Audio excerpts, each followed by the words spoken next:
Hello, I'm Anna Mackay and this video is on the first principles of calculus. So we have a function and we've been told to calculate the gradient of it at this point. Now the problem is we don't really know how to find the gradient of a curved line. All we know is the old rise over run formula, this one over here, the y2 take y1 over x2 take x1. Now this is fine, but it only works on a straight line. So let's make a straight line for ourselves. So we'll need to put a second point in. And let's connect that, and there is our straight line. So these will be our 2 points, our y2 and x2, and our y1 and x1 point. Now, if we want to calculate the gradient between those 2 points, we're calculating the gradient of that specific straight line. Now, that's not bad, but the gradient of that point that we're after actually would look like more like this. So that's the green line. Look, it's close, but we want to try and find something better. So perhaps we'll move our point down a bit, closer to the first point. Draw the line between those two. Now thinking about the gradient of that line, it's getting closer to the purple line, but it's still not great. Let's move it again. Closer still. Now the gradient of that line is closer to the gradient of the purple line, but it's close. But in maths, we don't want to be close. We want to be perfect, to be exact. So logically, if we could move that point so that it was on top of the point that we're after, we would get a perfect answer.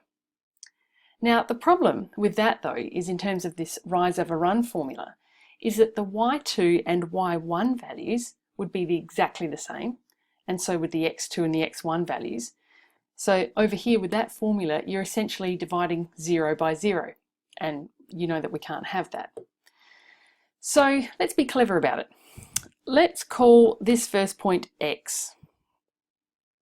Now x is any number, and its corresponding y value, notice I haven't labelled my axes, is of the function, so that would be f of x. Now what would our corresponding, hang on, what am I trying to say here? So that's our x1 and our y1 coordinate. Now let's think about our x2 and y2 coordinate. So we'll just use the second point that we've got there, and eventually we're going to imagine them getting close together. Now that is that x value plus a bit. So let's call that bit h.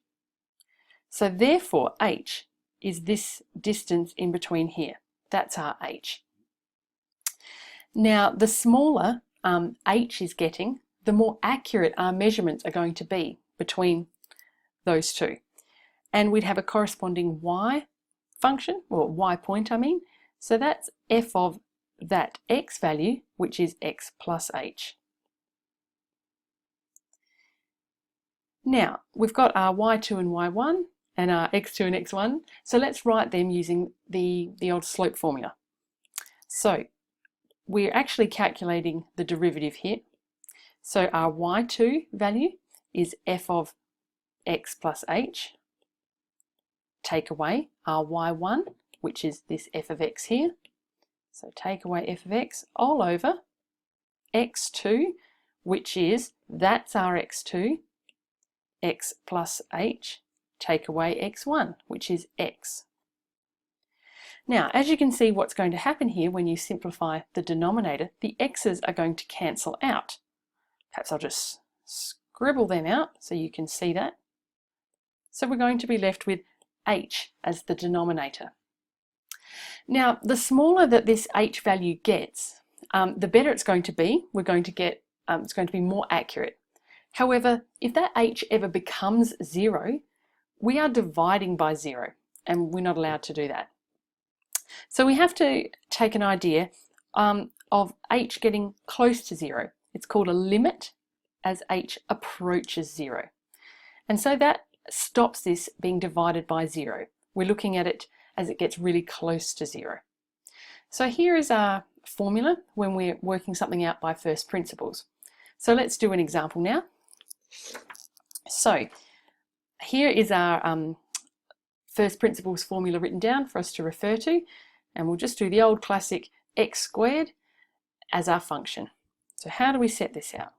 So you write f dashed of x is equal to the limit as h heads towards 0, and where we're looking first at x plus h. So you take your function, and where you see an x, you put in x plus h. Oops, wrong colour again.